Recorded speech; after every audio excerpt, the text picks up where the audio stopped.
Pendant l'hiver, on sait souvent pas quoi faire, ni quoi regarder. Et aujourd'hui, j'ai la solution pour toi. Des tops sur ce qu'il faut regarder dans ce qui vient de sortir et ce qui va arriver, il y en a beaucoup. Mais moi, je te propose la collection des 10 meilleurs animés à regarder pendant un hiver. Ça va aller du truc le plus cosy, le truc que tu regardes qui va te réchauffer le cœur, au truc le plus dur qui m'a mis 3 jours pour m'en remettre. Si ça te dit et que tu as envie d'en savoir plus, je t'invite grandement à me suivre, à t'abonner, mettre la cloche et on est parti. Yamada-kun to level 1999, Nokoi wo Solo.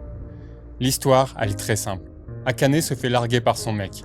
C'est dommage, mais ça arrive. Pour une fille rencontrée sur un jeu en ligne.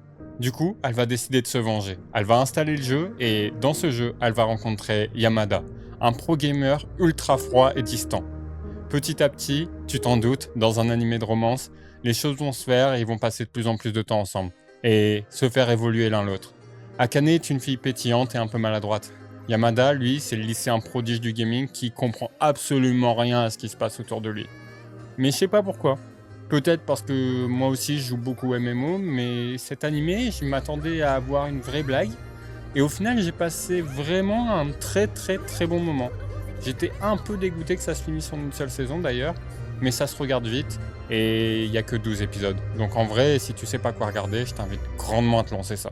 Le deuxième animé, et pas des moindres, c'est probablement l'un de mes animés préférés. Je suis artiste, photographe, vidéaste et je touche à 2-3 autres trucs. Et très régulièrement, et surtout en hiver, vu que les gens n'ont pas envie de sortir, que du coup c'est la panne sèche, je me retrouve face au syndrome de la feuille blanche. Et je pense que si toi aussi t'es un peu sensible à l'art, ça a pu t'arriver. Du coup, je vais te parler de Barakamon. Seishu Honda est un calligraphe de génie, mais il est terriblement arrogant, à tel point qu'il va frapper une critique lors d'un événement, et son père, pour lui donner une leçon, va l'envoyer sur une île. Il va pouvoir y travailler son art au calme. Mais malheureusement, les habitants de l'île ne vont pas le lâcher. C'est le citadin qui rencontre le countryside. Et je sais pas pourquoi, peut-être dès le premier épisode, je me suis terriblement attaché au deuxième personnage principal, Naru. Je vous explique. Anya, pour moi, n'égalisera jamais Naru. Naru, c'est... On a trop envie de l'avoir en petit frère, en petite sœur, genre c'est trop mignon, genre c'est la bonne énergie. Tu passes une mauvaise journée au taf, au lycée, tu rentres, et t'as une boule d'énergie comme ça, laisse tomber, c'est trop agréable. Et le premier épisode avec cette scène au coucher de soleil, l'évolution des personnages, c'est trop doux. Vraiment, je vous invite grandement à le regarder. Et Barakamon, j'aimerais en faire la vente tous les jours. C'est dans mon top. Un de mes trucs préférés, il faut le regarder. C'est une cure de bien-être. On apprend à décompresser en même temps que le héros. Et si ça te convainc pas, sache que je me suis envoyé tous les épisodes en une seule nuit. J'ai commencé à 22h, j'ai fini à 4h du matin. Je sais pas quoi te dire de plus pour te le vendre. Ça, c'est une autre petite surprise que j'ai découvert en animé. Je m'attendais pas à grand chose, mais j'avais lu le premier manga. J'ai eu la bonne surprise de voir que l'animé est sorti relativement récemment. C'est dispo sur ADN et cet animé, c'est Insomniac après l'école. Deux lycéens qui souffrent d'insomnie se rencontrent dans l'observatoire désaffecté de leur école. Ils vont décider tout simplement d'en faire leur refuge car c'est le seul endroit où ils arrivent à dormir. Les protagonistes, c'est Gentaro, un garçon un peu grincheux à cause de la fatigue, et Isaki, une fille solaire qui cache son mal-être derrière un sourire. L'ambiance nocturne, elle est incroyablement douce. Franchement, si t'es insomniaque ou que tu bosses tard le soir, je t'invite à le regarder sur le côté parce que c'est trop doux et je trouve que c'est parfait pour l'hiver. C'est vraiment parfait pour ceux qui aiment les petites romances toute calme. Je m'étais dit que j'allais pas parler d'animé sorti pendant la saison ou une saison 2. Mais celui-là, on va pas se mentir, il est obligatoire. Il est numéro 1 depuis 2023, le premier animé à avoir dépassé Full Metal Alchemist. La saison 2 vient de sortir. Je suis un absolu fanatique du thème et du pourquoi, du comment, des héros, de la douceur, de la poésie. Cet animé, tu l'as reconnu avec les images, c'est évidemment Frieren. Dedans, on va y suivre Frieren, une elfe qui a plusieurs milliers d'années. Et on va commencer par la fin de l'histoire. Pourquoi, me diras-tu? Car elle a participé à la victoire contre le roi démon avec ses amis. Malheureusement, le temps est passé et ses amis, humains, vivent bien moins longtemps qu'elle. Donc, dans la tristesse du départ de ses proches, elle va finir par repartir à l'aventure.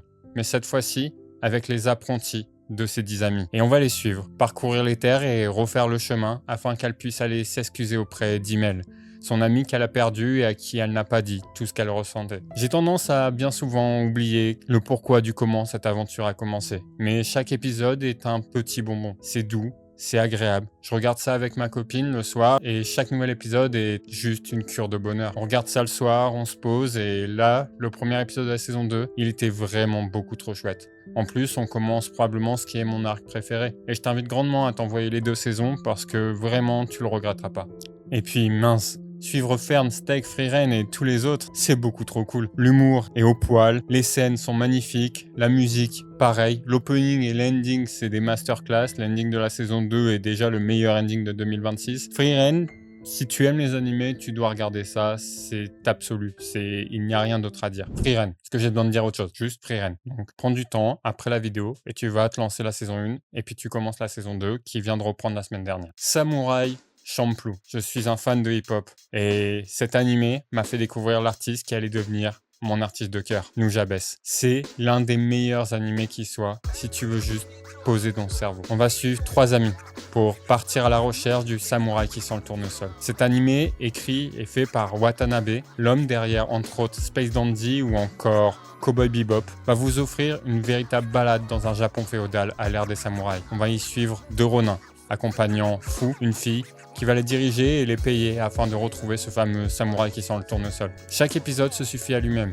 mais on va quand même les suivre dans leur quête, et c'est probablement l'un des meilleurs animés si tu as envie de voyager. Chaque épisode est vraiment trop cool, et il y a aussi 2-3 épisodes qui sont beaucoup plus durs. Il y a quand même un épisode un peu fucked up avec des zombies, je me rappelle. J'ai toujours pas compris le pourquoi du comment, mais en tout cas, c'est du hip-hop, des samouraïs, de la douceur, le Japon féodal, plein de scènes beaucoup trop belles, plein de scènes à admirer, à regarder et hyper contemplatif. Samouraï Champloo, c'est un 10 sur 10. Bon, je vous ai pris par la main jusqu'à maintenant. Je vous ai offert des animés qui sont doux, qui se regardent vite, et auxquels tu peux prendre le temps, et si t'as passé une mauvaise semaine, ça te fera du bien. Mais l'hiver, on a des fois aussi un peu envie de se faire du mal. On est un peu maso.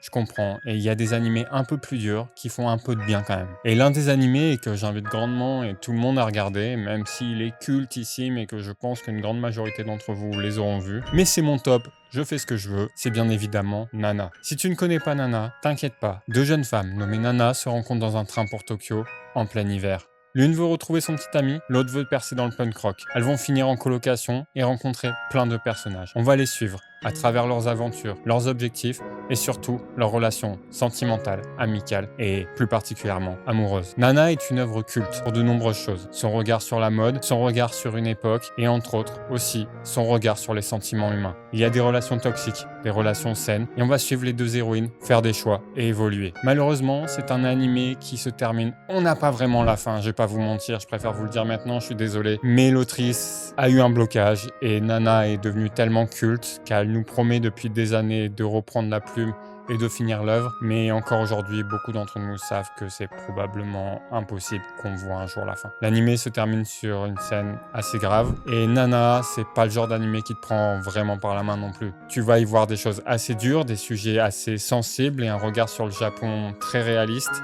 Du coup, l'alarme, elle risque de commencer à couler à partir de maintenant. Sur les épisodes qui sont disponibles, vraiment, il y en a beaucoup qui te serrent le cœur par les choix qu'elles vont faire ou tout simplement parce qu'elles vont vivre. C'est pas forcément le meilleur animé à regarder en hiver, je l'entends, mais je pense que malgré tout, il y a un petit côté où on est un peu réconforté quand on les retrouve tous ensemble dans leur appartement. Ça te prend pas toujours par la main, mais de temps en temps, c'est quand même extrêmement chaleureux. Satoru possède le pouvoir de remonter dans le temps de quelques minutes pour éviter les drames. Mais un jour, il a envoyé 18 ans en arrière, dans son corps d'enfant, pour empêcher une série de meurtres. Les protagonistes, c'est Satoru, un trentenaire coincé dans un corps de 10 ans, et Kaio, une petite fille solitaire qu'il va tenter de sauver tout au long des épisodes. C'est un thriller haletant, sous la neige japonaise, parce que ça se passe à Hokkaido, l'une de mes régions préférées au Japon. Cette région est magnifique, vraiment, si un jour vous allez au Japon, Tokyo c'est bien, Osaka c'est bien, allez à Hokkaido, je vous en supplie. Surtout si vous y allez entre décembre et février, c'est l'une des plus belles régions du Japon, voilà. Aparté mis à part, allez à Hokkaido. Je sais pas trop comment vous le vendre, parce que j'ai pas envie de vous spoiler, mais Erase, c'est aussi une œuvre qui va pas vous faire de cadeau, mais c'est rapide à regarder. Je me suis envoyé ça en une nuit et c'est typiquement le genre d'œuvre que j'invite tout le monde à regarder quand vous vous mettez aux animés. Erase, c'est bien, Erase, c'est tout simplement culte. Il faut regarder. C'est un animé qui fait partie de la liste des choses à voir. Et voilà.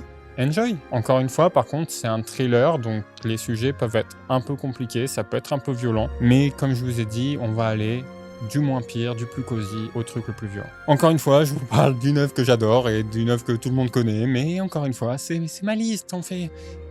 Oh, hein? Deux frères tentent de ressusciter leur mère grâce à l'alchimie, mais l'expérience va tourner au cauchemar. L'un perd son bras et sa jambe, l'autre va perdre son corps entier, son âme étant scellée dans une armure. On va y suivre Edward et Alphonse Elric. Les frères Elric sont des chiens de l'armée. Ils vont travailler pour l'État afin d'avoir accès à des ressources pour retrouver la pierre philosophale. Mais ils découvrent vite que leur pays, Amestris, est au cœur d'un complot bien plus vaste, impliquant des créatures immortelles appelées homonculus. Ça va être une course contre la montre pour sauver leur corps, mais aussi leur nation. Tous les personnages de cette œuvre sont incroyables. C'est tout simplement mon animé préféré. Je l'ai re-regardé il n'y a pas 3-4 mois avec ma copine. On s'est envoyé tous les épisodes et elle ne l'avait jamais vu et elle a adoré. Chaque saison est beaucoup trop chouette. Et si je vous en parle pour l'hiver, c'est déjà parce qu'il faut des animés un peu plus longs à regarder. Si vous n'aimez pas le format court, Full Metal, c'est fait pour vous. C'est pas trop long, mais un petit peu quand même. Et on voit une vraie évolution des personnages. L'écriture est incroyable. Et en plus, si jamais, j'ai fait une vidéo que je vous invite à regarder. Mais ouais, Full Metal, c'est pareil, c'est incroyable. Genre juste, ma copine a regardé, elle a adoré, toutes les personnes à qui je l'ai vendu, ils ont adoré, c'est culte, ça commence à vieillir un peu, mais en l'ayant revu, je me rends compte que les sujets n'ont jamais été aussi importants actuellement. L'écriture, elle a 20 ans, et on parle quand même de guerre, de sujets compliqués, d'esclavagisme, on parle de génocide, on parle de plein de choses, enfin, c'est compliqué, c'est pas des sujets faciles, mais il y a des héros qui sont beaucoup trop incroyables. Full Metal Alchemist à la 8e place, tu me diras, mais gros, pourquoi ? Si tu me poses cette question, tu n'as pas vu Full Metal Alchemist. Dans les 5 premiers épisodes, t'as l'une des scènes les plus traumatiques de toute l'histoire des animés. C'est tout. Genre, voilà. Tu regardes, tu prends, tu pleures, tu chiales. C'est tout. Autre épisode, il y a un personnage, il y a des choses qui vont arriver. Trauma. Ça amène à une scène, à l'une de mes scènes préférées, tout animé confondu, mais trauma. Full Metal Alchemist, c'est tu vas être traumatisé tout au long de l'œuvre. Je l'ai re-regardé pour la 3e fois, j'ai encore pleuré devant les mêmes scènes. Full Metal Alchemist en hiver, c'est trop bien, mais ça fait mal, c'est tout. Bon, ça t'a pas suffi, t'as regardé les trucs, t'es parti du plus cosy aux trucs les plus durs que je te vends pour l'instant. Ok, j'ai compris. T'en veux plus? Ok, mais viens pas me dire que tu le regrettes plus tard. Je suis pas responsable. Nine et 12 sont des survivants d'une expérience gouvernementale secrète et ils vont commettre de nombreux attentats. Eux, c'est nos 2 héros. Ça te dit de suivre un animé où tu vas suivre 2 terroristes? Premier épisode, les 2 héros font péter 2 tours jumelles. C'est les héros. Fais-en ce que tu veux de cette info. Je peux pas te vendre ça autrement. Il y a une des scènes les plus belles en termes d'animation avec une musique que je m'écoute toutes les semaines ou presque. C'est très court. C'est Watanabe derrière, encore une fois. C'est trop bien. Va regarder. C'est un thriller, ça fait mal, mais il faut le voir. Et c'est même pas un animé, enfin c'est un film. C'est un film de 12 épisodes, mais vraiment juste Zankyo no Terror, c'est culte. Il y aura un jour une vidéo dédiée à cet animé parce que j'adore. Ou à Watanabe, je sais pas, mais bref, Zankyo no Terror, il faut regarder. Et le dernier, histoire de bien vous achever, j'ai découvert ça grâce à une amie. Cet animé, il fait mal. Il fait vraiment mal. Et il s'appelle Plastic Memories. Là encore, c'est une romance. Mais le genre de romance qui prend ton cœur et le brisera en 1000 morceaux. Le drame est lié à la mémoire. Dans un futur proche, des androïdes appelés Giftia ont une durée de vie limitée, environ 9 ans. Tsukasa travaille dans le service chargé de récupérer les androïdes, car ils sont en fin de vie. Et ça, juste avant qu'ils perdent la mémoire. Dedans, on va y voir Tsukasa et Isla, une Giftia en fin de carrière, avec qui il doit faire équipe. Dès le premier épisode, tu te doutes que ça va mal finir. Et j'ai envie de te dire que le meilleur moyen de vendre Plastic Memories, et afin de finir cette vidéo, c'est de te poser cette simple question. Vaut-il mieux ne rien vivre ou vivre en sachant que cela va nous briser? Voilà, c'est un peu un format où je débute, je sais pas trop comment ça va évoluer, je sais pas à quel point je dois développer plus sur les animés, n'hésitez pas à me le dire. Mais j'ai envie de devenir plus récurrent sur le format des vidéos, j'ai envie de vous parler du Japon, j'ai envie de vous parler des animés. Les vidéos où je fais de l'analyse d'animés, ça prend du temps. Comme beaucoup, j'ai un travail à côté, donc on essaye de trouver des formats plus courts pour pouvoir vous parler de tout ça et j'ai très hâte d'avoir vos premiers retours. En tout cas, si vous avez envie de regarder des animés cet hiver, je vous invite grandement à vous lancer cette liste.